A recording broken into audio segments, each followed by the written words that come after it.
क्या आप जानते हैं, इंसान की सबसे बड़ी ताकत उसकी कमजोरी ही होती है। हम सभी के अंदर कुछ ना कुछ कमजोरियां होती हैं।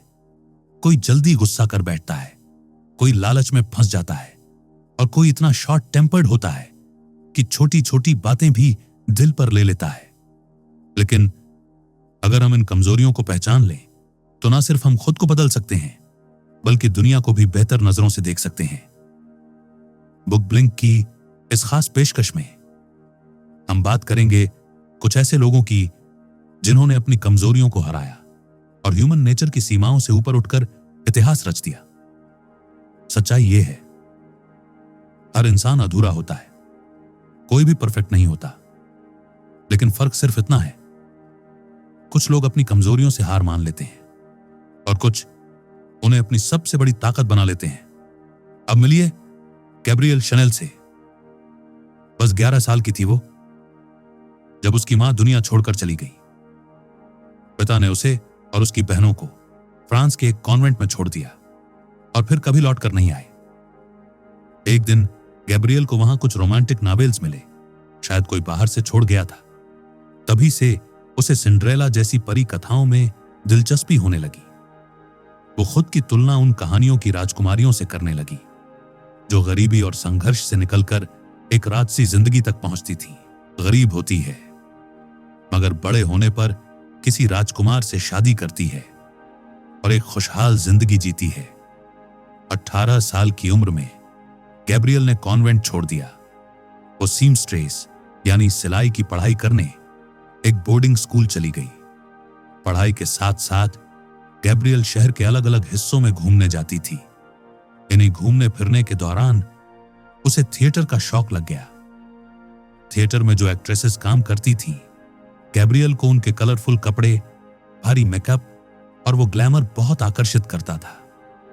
उसे लगने लगा कि एक दिन वो भी उन्हीं की तरह बनेगी, एक फेमस एक्ट्रेस। उसने एक थिएटर ग्रुप ज्वाइन किया और अपना स्टेज नेम रखा कोको शनेल। थिएटर में काम करते हुए उसे डांसिंग, सिंगिंग और एक्टिंग सब सीखने को मिला। मगर बहुत जल्द ही कोको को यह समझ आ गया कि अब तक उसे वो सक्सेस नहीं मिली जो वो डिजर्व करती है। फिर एक दिन उसे पता चला कि कई एक्ट्रेसेस को उनके अमीर लवर्स सपोर्ट करते हैं जो उनके महंगे शौक पूरे करते हैं। ज्यादातर एक्ट्रेसेस लग्जरी लाइफ जीती थीं, एक्सपेंसिव ज्वेलरी, महंगे कपड़े, डिजाइनर शूज। असल में देखा जाए तो इन खूबसूरत और हसीन औरतों की जिंदगी किसी मिस्ट्रेस से कम नहीं थी। वो अपनी खूबसूरती का फायदा उठाकर अमीर मर्दों को अपने प्यार के जाल में फंसा लेती थी। और कोको के साथ भी कुछ ऐसा ही हुआ। उसका एक अमीर चाहने वाला था, एटियन बालसाम। उसने कोको को अपने मेंशन में रहने के लिए इनवाइट किया। बालसन के मेंशन में कुछ और लेडी गेस्ट भी थीं, जिनकी सेक्सी कर्वी बॉडी के आगे कोको लड़का लग रही थी। कोको चाहती तो थी कि कोई भी आदमी उसका दीवाना हो जाए, मगर सच ये था कि वो रेस्टलेस थी। वो अपनी जिंदगी से सेटिस्फाइड नहीं थी। और फिर एक दिन कोको मिस्टर बालसन के बेडरूम में गई। उसने उनका वार्डरोब चेक किया तो उसे कुछ ड्रेसेस दिखी। उसने उनमें से कुछ ड्रेसेस निकाली और उन्हें ट्राई किया। कोको ने बटन वाली शर्ट्स, कोट पैंट और हैट पहनकर देखा और तभी उसे एक आइडिया आया, एक एंड्रोजन्स स्टाइल का आइडिया, यानी ऐसा स्टाइल जो मेल और फीमेल फैशन का मिक्स हो। कोको ने कोर्सेट्स और भारी गाउन पहनना छोड़ दिया। अब जब वो मर्दों वाले कपड़े पहनती तो उसे एक अलग ही फ्रीडम और कंफर्ट महसूस होता था। बाकी एक्ट्रेसेस उसके इस नए स्टाइल से जलने लगी थीं, क्योंकि कोको की बॉडी पर यह एंड्रोजन्स स्टाइल कमाल का सूट करता था। मिस्टर बालसन भी उसके इस लुक पर फिदा हो गए थे। अब कोको शनेल को समझ आ चुका था उसे जिंदगी से क्या चाहिए। उसे चाहिए थी वही फ्रीडम, वही पावर जो इस सोसाइटी में सिर्फ मर्दों को मिलती है, और अगर वो पावर फैशन के जरिए मिले तो भी चलेगा। कोको ने जो हैट डिजाइन की थी वो देखते ही देखते शहर भर में पॉपुलर हो गईं। इन हैट्स को उसने फीमेनिन लुक देने के लिए उन पर फीदर्स एंड रिबन्स लगाए थे। ये हैट्स न सिर्फ स्टाइलिश थीं, बल्कि पहनने में भी बेहद आसान थीं। थिएटर इंडस्ट्री की एक्ट्रेसेस में कोको के डिजाइनर हैट्स एक नया फैशन क्रेज बन गई थी। उन्हें देखकर शहर की दूसरी औरतें भी स्टाइलिश हैट्स ट्राई करने के लिए क्यूरियस हो गईं। मिस्टर बाल्सन का पेरिस में एक फ्लैट था जो उन्होंने कोको को बिजनेस चलाने के लिए दे दिया। हैट्स के अलावा कोको अब अपने डिजाइन किए हुए एंड्रोजिनस क्लोथ्स भी बेचने लगी। उस दौर में औरतें फैशन के नाम पर बस कोर्सेट्स और गाउन पहनती थीं, मगर कोको ने इस सोच को ही बदल डाला। औरतों को उसके कपड़े इसलिए भी पसंद आते थे क्योंकि वो उन्हें पहनकर कहीं भी जा सकती थी, आजादी से, आत्मविश्वास के साथ। शनेल ब्रांड अब बन चुका था स्टाइलिश, कॉन्फिडेंट और डेयरिंग वुमन का सच्चा प्रतीक के लिए फेमस था। कोको शॉर्ट हेयर रखती थी और अपने क्लाइंट्स को भी छोटे बाल रखने के लिए एनकरेज करती थी। चैनल ब्रांड के कपड़े अब अमीर औरतों के लिए एक स्टेटस सिंबल बन चुके थे। हर पार्टी, हर इवेंट में ये औरतें न सिर्फ शनेल की ड्रेसेस पहनती थीं, बल्कि अपने हेयर स्टाइल से भी एक मैसेज देती थीं कि वो क्लासी हैं, बोल्ड हैं और पावरफुल भी। 1920 तक कोको शनेल वर्ल्ड की बेस्ट फैशन डिजाइनर बन चुकी थी। फैशन इंडस्ट्री में उसे एक अथॉरिटी, एक लेजेंड माना जाने लगा था। लेकिन कोको की जर्नी यहीं खत्म नहीं हुई थी। अब उसकी नजर थी परफ्यूम इंडस्ट्री पर। उस वक्त किसी भी फैशन ब्रांड ने परफ्यूम के बारे में नहीं सोचा था। परफ्यूम का मतलब बस फ्लोरल सेंट्स होता था। लोग परफ्यूम्स को एक लग्जरी नहीं, सिर्फ एक खुशबू मानते थे। मगर कोको का सोचने का तरीका ही अलग था। उसने डिसाइड किया कि उसका परफ्यूम बाकी सबसे अलग होगा। एक ऐसी महक जो किसी फूल जैसी ना लगे, फिर भी इतनी स्ट्रांग हो कि हर किसी को अपनी ओर खींच ले। एक ऐसा परफ्यूम जो लेडीज और जेंट्स दोनों को अट्रैक्ट करे। और फिर उसने उस परफ्यूम का नाम रखा चैनल नंबर 5 इंच। ना कोई फूल, ना कोई फल, बस एक मिस्ट्री भरा नाम। उसने सिर्फ नाम ही नहीं, बल्कि उसकी पैकेजिंग भी कुछ अलग रखी, सिंपल, एलिगेंट और मॉडर्न। और उसके सेंटर में 2 इंटरलॉकिंग सी वाला लोगो, जो आगे चलकर फैशन की दुनिया का सबसे पहचानने वाला सिंबल बन गया। पर कोको ने सिर्फ परफ्यूम नहीं बनाया, उसने उसका लॉन्च तरीका भी रेवोल्यूशनाइज कर दिया। लॉन्च वाले दिन उसने अपनी पूरी शॉप में वही परफ्यूम स्प्रे कर दिया। हवा में खुशबू भर गई, इतनी मेस्मराइजिंग कि लोग रुक नहीं पाए। जो भी शॉप के पास से गुजरता, वो उस महक से खिंचता चला आता, अंदर जाता और चैनल नंबर 5 इंच खरीद कर ले जाता। कोको ने अपने अमीर कस्टमर्स को फ्री सैंपल्स भी दिए और देखते ही देखते शनेल नंबर 5 इंच एक सिग्नेचर खुशबू बन गया। पेरिस की हर एलीट पार्टी में इसी परफ्यूम की गूंज थी। इनफैक्ट लोग कहते थे, यह सिर्फ एक परफ्यूम नहीं, यह एक स्टेटमेंट है। चैनल नंबर 5 इंच बन गया इतिहास का सबसे ज्यादा बिकने वाला परफ्यूम। क्योंकि इंसान की फितरत होती है, वो हमेशा ही मिस्ट्री से अट्रैक्ट होता है। क्योंकि इंसान सिर्फ मिस्ट्री से ही नहीं, बल्कि टैबू की तरफ भी अट्रैक्ट होता है। और कोको शनेल इंसानी फितरत को बखूबी समझती थी।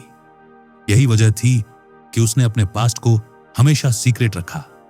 वो हर किसी को अपने बारे में एक अलग कहानी सुनाती थी, हर बार कुछ नया, कुछ अनकहा।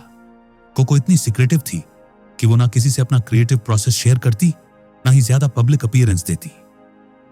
उसने अपने चारों तरफ एक मिस्ट्री की दीवार बना रखी थी, एक ऐसी दीवार जिसके अंदर सिर्फ वो जानती थी कि अगला कदम क्या होगा। और यही मिस्ट्री उसकी ब्रांड की सबसे बड़ी ताकत बन गई। कोको शनेल ने अपने ब्रांड को हमेशा थोड़ा रिबेलियस रखा। उसने हर स्टीरियोटाइप को चैलेंज किया।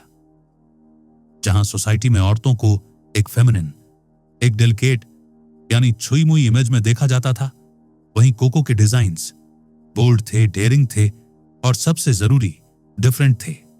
वो औरतों को शॉर्ट हेयर रखने के लिए एनकरेज करती थी, क्योंकि वो चाहती थी कि औरतें सिर्फ दिखने में नहीं, सोच में भी फ्री हूं, स्विम सूट से लेकर लिटिल ब्लैक ड्रेस तक, और अपने एंड्रोजनस स्टाइल कपड़ों से कोको ने सोसाइटी के फैशन नॉर्म्स को हिलाकर रख दिया था। उसका हर डिजाइन एक मैसेज देता था कि औरतें अब सिर्फ देखी नहीं जाएंगी, वो अब डिफाइन करेंगी खुद को और इस दुनिया को। और उसके परफ्यूम चैनल नंबर में भी यही मिस्ट्री थी।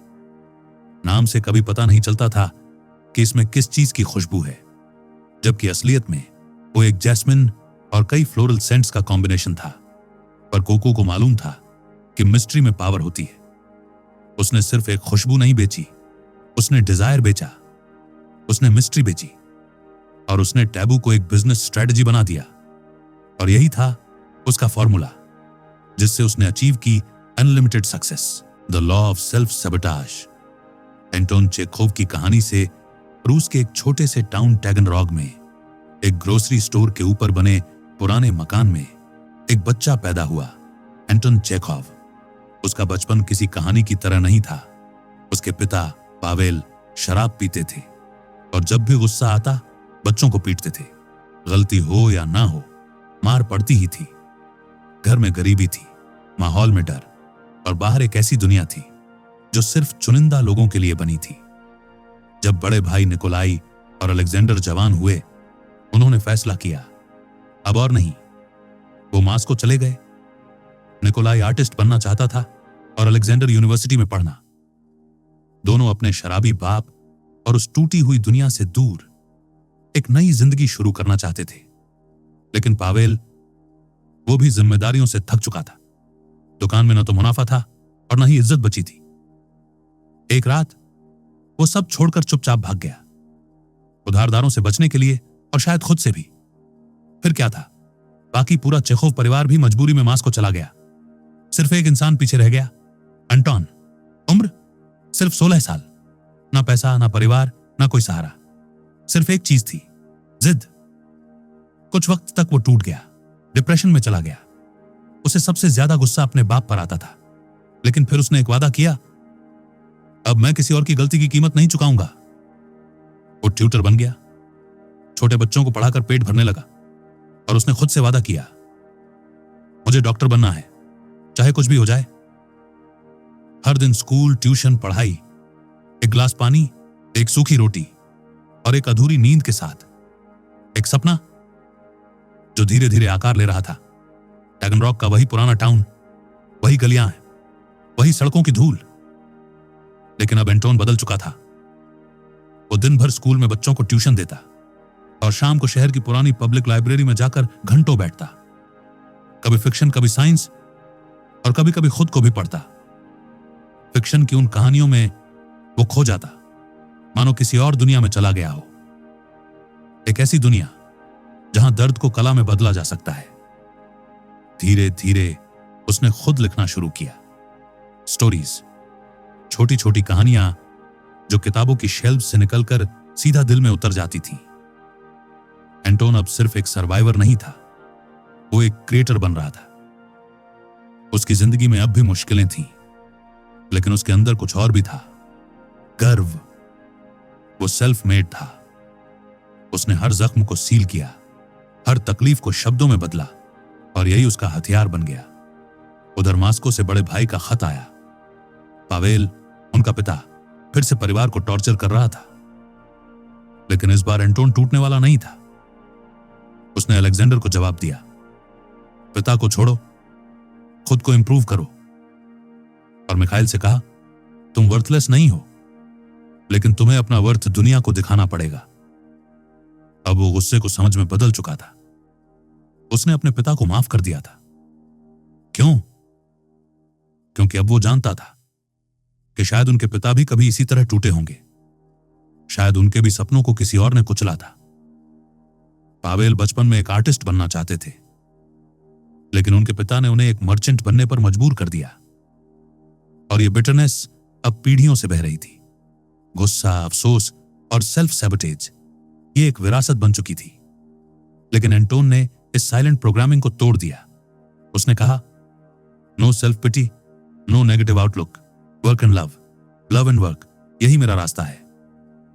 अब उसका मिशन सिर्फ खुद को बचाना नहीं था, बल्कि अपने भाई बहनों और उन सबको बचाना था जो चुपचाप दर्द झेलते रहते हैं।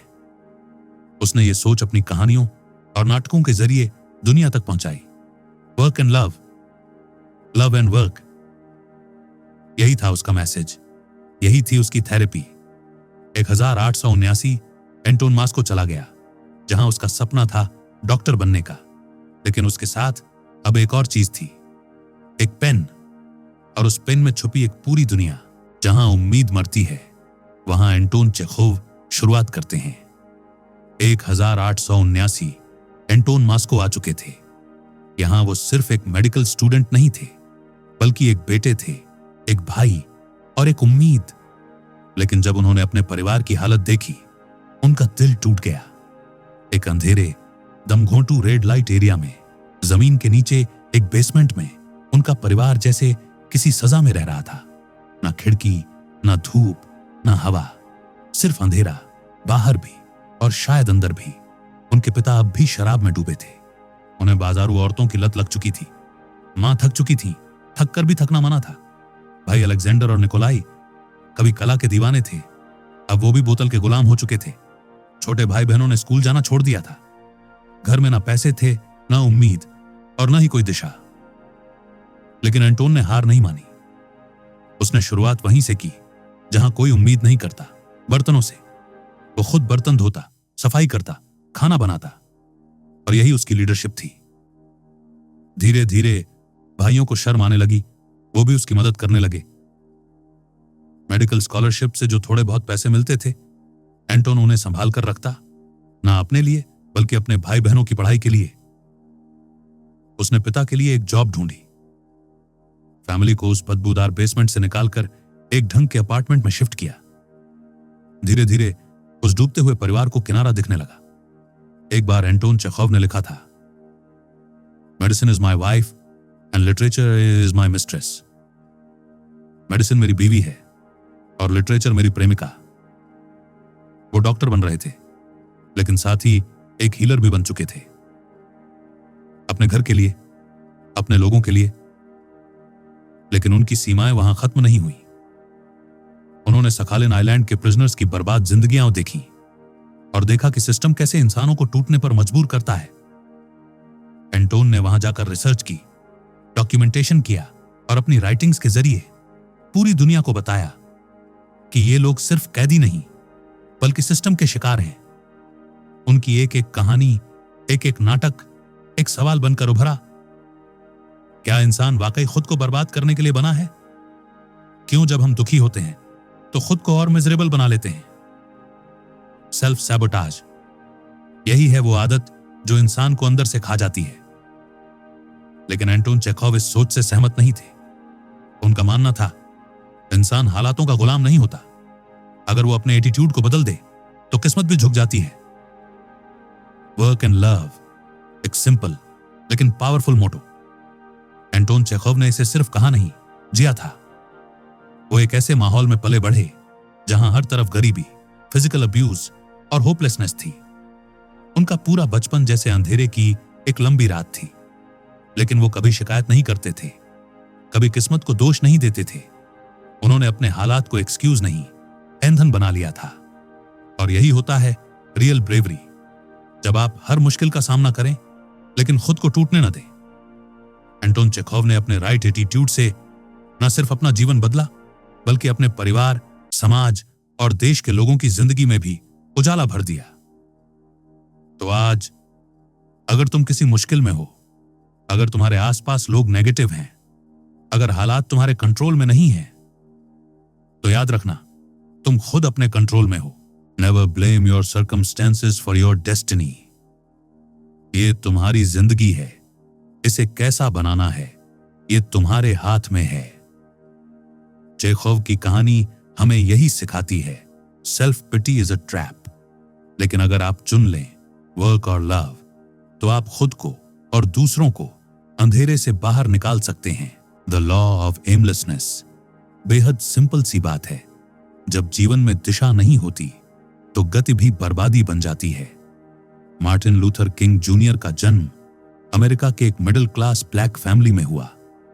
उनके पिता, एक चर्च के सम्मानित पादरी, चाहते थे कि उनका बेटा भी उनके नक्शे कदम पर चले, थियोलॉजी पढ़े और एक दिन चर्च का नेतृत्व संभाले। मार्टिन ने उनकी बात मानी, थियोलॉजी में डॉक्टरेट भी किया, लेकिन उनका मन कहीं और था। वो सिर्फ एक पादरी नहीं बनना चाहते थे, वो लोगों के लिए कुछ बड़ा करना चाहते थे। उन्होंने कार्ल मार्क्स की थ्योरीज पढ़ी, गांधी जी के विचारों से गहराई से प्रभावित हुए, लेकिन किस्मत की खींचतान ऐसी थी कि उन्हें चर्च में ही एक छोटी सी नौकरी करनी पड़ी। उनकी फैमिली लाइफ शुरू हो चुकी थी, लेकिन आराम से नॉर्थ में बस जाने की जगह उन्होंने साउथ चुना, वो जगह जहां रंगभेद सबसे भयानक था। क्यों?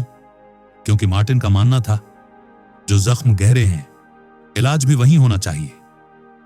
मॉन्टगोमरी अलाबामा में वो एक चर्च के पादरी बन गए और वहीं से उन्होंने अपनी क्रांति की शुरुआत की। उनका हर भाषण, हर उपदेश लोगों को सिर्फ धर्म नहीं, दिशा देता था। वो कभी आफ्टर लाइफ की बातें नहीं करते थे, वो बात करते थे माफी की, अपने दुश्मनों को गले लगाने की और प्यार से लड़ने की। उनके शहर में भेदभाव चरम पर था, बसों में सीट तक रिजर्व थी गोरों के लिए। काले लोग अगर इन जगहों पर बैठते, उन्हें गिरफ्तार कर लिया जाता। 1955 में एक बुजुर्ग महिला, रोजा पार्क्स, बस में गोरों की सीट पर बैठ गईं। उन्हें हटने को कहा गया, उन्होंने इनकार किया और उन्हें अरेस्ट कर लिया गया। यही एक चिंगारी थी जिसने मोंटगोमेरी को जगा दिया। ब्लैक कम्युनिटी ने बसों का बहिष्कार कर दिया, पैदल चले, कारपूल की, लेकिन झुके नहीं। और तभी इस पूरे आंदोलन को लीड करने के लिए डॉक्टर किंग को चुना गया। इस बार उन्होंने मना नहीं किया, उन्होंने कहा, अगर मेरी आवाज किसी को ताकत देती है तो मुझे चुप नहीं रहना चाहिए। उन्होंने मोंटगोमरी इंप्रूवमेंट एसोसिएशन की नींव रखी, जहां से उन्होंने पूरे देश में नॉन वायलेंस का संदेश फैलाया। गांधी जी की अहिंसा की सोच उनके हर शब्द में झलकती थी। वो कहते थे, हमारा विरोध तेज हो सकता है, पर हमारी आत्मा शांत रहनी चाहिए। पर यह सब आसान नहीं था, उन्हें धमकियां मिलने लगी। एक रात किसी ने फोन पर कहा, अगर 3 दिन में शहर नहीं छोड़ा तो तुझे और तेरे घर को उड़ा देंगे। मार्टिन को अपनी पत्नी और नवजात बच्ची की फिक्र हुई। उन्हें पहली बार खुद से डर लगा। वो भगवान से बोले, गॉड, मैं थक चुका हूं, मुझे समझ नहीं आ रहा कि अब क्या करूं। अगर ये मेरी राह है तो मुझे हिम्मत दो।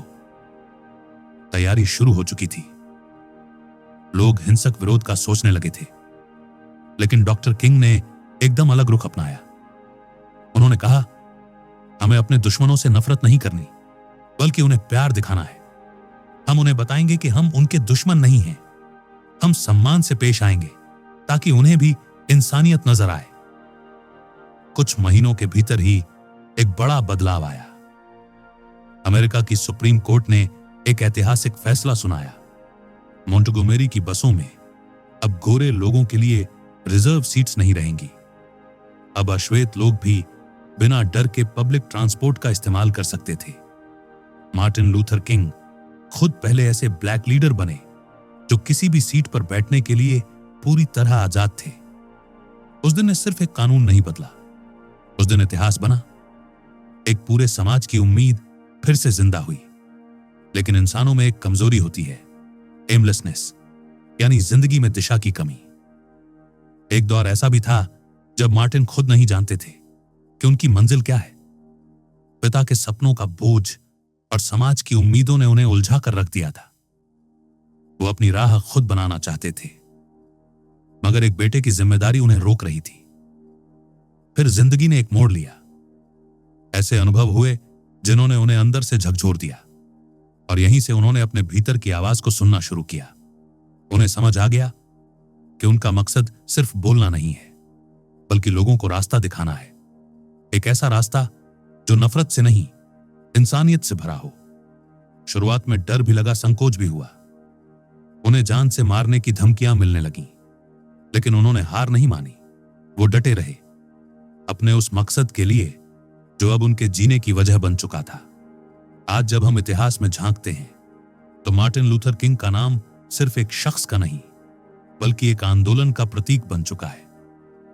उन्होंने एक ऐसे सिस्टम को बदलने में मदद की जो इंसानियत पर धब्बा था, और यही वजह है कि उनका योगदान कभी नहीं भुलाया जा सकता, क्योंकि जब एक इंसान अपने जीवन को एक हायर पर्पज के लिए समर्पित कर देता है तो वो सिर्फ अपनी नहीं, लाखों जिंदगियों को बदल देता है। द लॉ ऑफ फिकलनेस, किस्मत का मिजाज। साल था 1559। सिर्फ 25 साल की उम्र में एलिजाबेथ ट्यूडर इंग्लैंड की रानी बनी, एक जवान लड़की जिसने इतिहास के सबसे उथल पुथल वाले समय में देश की बागडोर संभाली। राजगद्दी संभालते ही उन्हें एक शाही परंपरा निभानी थी, एक भव्य प्रोसेशन पूरे लंदन के बीचों बीच। लेकिन बाहर का तमाशा जितना चमकदार था, अंदर की हकीकत उतनी ही डरावनी। देश कर्ज में डूबा हुआ था, गलियों में भिखारी और चोर मंडरा रहे थे, और सबसे बड़ा संकट था प्रोटेस्टेंट और कैथोलिक क्रिश्चियनों के बीच छिड़ी खूनी जंग। कभी उनके पिता हेनरी आठ ने प्रोटेस्टेंट चर्च को अपनाया और फिर उनकी सौतेली बहन क्वीन मैरी ने इसे पलटकर कैथोलिक बना दिया। उसी सिविल वॉर की वजह से उसे लोग ब्लडी मैरी कहने लगे। अब जब एलिजाबेथ रानी बनी तो लोगों का भरोसा डगमगाया हुआ था। उन्हें अनुभव नहीं था और उनका अतीत, वो भी किसी फिल्म से कम नहीं था। वो उस औरत की बेटी थी, एनी बोलेन, जिसे उनके पिता ने सिर कलम करवा दिया था। तब एलिजाबेथ सिर्फ 3 साल की थी। लोगों को नहीं पता था कि उनकी नई रानी कैसी है, सख्त या कोमल, चालाक या मासूम। फिर आया वो दिन जब रानी एलिजाबेथ एक सुनहरे रॉब में निकली। कपड़े की कढ़ाई में कीमती रत्न जड़े थे, सड़कें फूलों से सजी थीं, म्यूजिशियन बजा रहे थे, जोकर नाच रहे थे। लेकिन सबसे बड़ा चमत्कार था रानी का व्यवहार। वो जनता की ओर देखकर मुस्कुरा रही थी, हर किसी की आंखों में आंखें डालकर बात कर रही थी। एक बूढ़ी औरत ने उन्हें रोजमेरी की एक टहनी दी और रानी ने पूरे प्रोसेशन के दौरान वो टहनी अपने हाथ में थामे रखी। उसी दिन एलिजाबेथ ने इंग्लैंड का दिल जीत लिया। जहां बाकी राजघराने आम जनता से दूरी बनाकर रखते थे, वहीं एलिजाबेथ ने उन्हें गले लगाया। लेकिन हर मुस्कुराहट के पीछे छिपे होते हैं कुछ षड्यंत्र। विलियम सेसिल, उनका चीफ एडवाइजर, चाहता था कि रानी की जगह वो खुद सत्ता पर काबिज हो। उसे लगता था एक औरत कभी भी एक मजबूत शासक नहीं बन सकती। उसने और बाकी मंत्रियों ने मिलकर प्लान बनाया कि जब तक रानी की शादी नहीं हो जाती वो उसे एक कठपुतली बनाकर रखेंगे। सोचा गया जैसे ही कोई राजा आएगा असली ताकत उसी के पास होगी, क्योंकि हेनरी 8 के दौर में तो ऐसा ही होता था।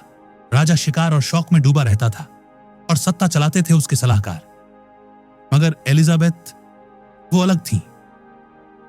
वो न अपने पिता जैसी थी, न अपनी बहन जैसी। रात के अंधेरे में जब महल के बाकी हिस्से नींद में डूबे होते, रानी तब भी दस्तावेज पढ़ रही होती थी।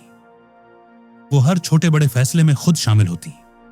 राजनीति, कूटनीति, युद्ध, कोई भी फैसला बिना उनके मोहर के नहीं होता। यहीं से शुरू हुआ एक ऐसा सफर जिसने दुनिया को दिखाया कि लीडरशिप का जेंडर से कोई लेना देना नहीं होता। थी रानी का यह डेली रूटीन था, जिसे देखकर दरबारियों को लगता था ये लड़की, ये रानी तो बस एक रस्म निभा रही है। लेकिन सेसिल, उसने कभी सोचा भी नहीं था कि ये वही एलिजाबेथ एक दिन इतिहास की सबसे डेडिकेटेड लीडर बन जाएगी। जब दुनिया की बड़ी ताकतें अपनी चालें चल रही थीं, एलिजाबेथ ने अपनी एक चाल से सबको चौंका दिया। फॉरेन अफेयर्स संभालने की जो स्ट्रेटजी उसने अपनाई, वो बस जीनियस थी। जब स्पेन ने यूरोप में जंग की आग भड़काने की कोशिश की, तो एलिजाबेथ ने चुपचाप फ्रांस के राजा से शादी का इंटेंशन दिखा दिया।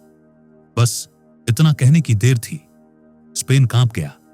सोचने लगा अगर इंग्लैंड और फ्रांस साथ आ गए तो उनका क्या होगा, और अगर कभी फ्रांस से मामला बिगड़ता तो रानी सीधे ऑस्ट्रिया के आर्क ड्यूक की तरफ मुस्कुरा देती, जैसे कह रही हो तुम हो ना हमारे साथ। स्पेन और फ्रांस दोनों समझ नहीं पाते कि रानी का अगला कदम क्या होगा, और जब भी रानी अपने मकसद में कामयाब हो जाती, उसके शादी के इरादे ठंडे पड़ जाते। एक वक्त तो ऐसा आया जब संसद ने अल्टीमेटम दे दिया कि अगर रानी ने शादी नहीं की तो मोनार्की की फंडिंग बंद कर देंगे। सोचिए, एक अकेली औरत पूरे सिस्टम से लड़ रही थी। लेकिन एलिजाबेथ भी चुप नहीं बैठी। वो अचानक किसी प्रिंस, किसी किंग, किसी ड्यूक में इंटरेस्ट दिखाने लगती, ताकि सबको लगे हां, अब तो रानी शादी करने जा रही है। और जैसे ही फंडिंग पास हो जाती, एक सिंपल सा बहाना, और वो प्रपोजल कॉरेज। ये ट्रिक उसने सालों तक चलाई, क्योंकि सच तो ये था कि एलिजाबेथ कभी शादी नहीं करना चाहती थी। वो खुद राज चला सकती है। उसने ये साबित करके दिखा दिया। ना कोई सलाहकार, ना कोई सूटर, कोई उसे चुनौती नहीं दे पाया। फिर बात आती है इंसानी फितरत की, एक बहुत गहरी कमजोरी, फिकलनेस, यानी कभी भी मूड बदल जाना, जिम्मेदारियों से भाग जाना। और पॉलिटिकल लीडर्स अक्सर मान बैठते हैं कि उनके पास पावर है, तो अब जो मन चाहे वो कर सकते हैं। लेकिन रियल लीडरशिप पोजीशन से नहीं, एक्शन से बनती है। क्वीन एलिजाबेथ ने यह बात गहराई से समझी। उन्होंने हर जिम्मेदारी को बड़े सीरियसली लिया, अपनी वर्थ प्रूव की, बिना शादी, बिना किसी मर्द के सहारे। लोग उन्हें डर से नहीं, बल्कि उनके कैरेक्टर और ट्रू लीडरशिप की वजह से रिस्पेक्ट करते थे। कंक्लूजन, आपने इस बुक समरी में बहुत कुछ जाना। कोको चैनल से लेकर मार्टिन लूथर किंग तक, मिस्ट्री, सेल्फ सबोटाज, एमलेसनेस, सब कुछ। और आपने यह भी जाना कि इंसान अगर चाहे तो अपनी कमजोरियों से ऊपर उठ सकता है। क्वीन एलिजाबेथ की कहानी सिर्फ एक रानी की नहीं, बल्कि एक ऐसे इंसान की है जिसने पूरी दुनिया को दिखाया कि कमजोर दिखने वाली औरतें अगर चाहें तो दुनिया की सबसे ताकतवर लीडर बन सकती हैं। तो सवाल सिर्फ इतना है, क्या आप भी अपने अंदर की कमजोरियों से ऊपर उठना चाहते हैं? क्या आप भी एक स्ट्रांग माइंडेड इंसान बनना चाहते हैं? क्योंकि जवाब आपके ही अंदर है।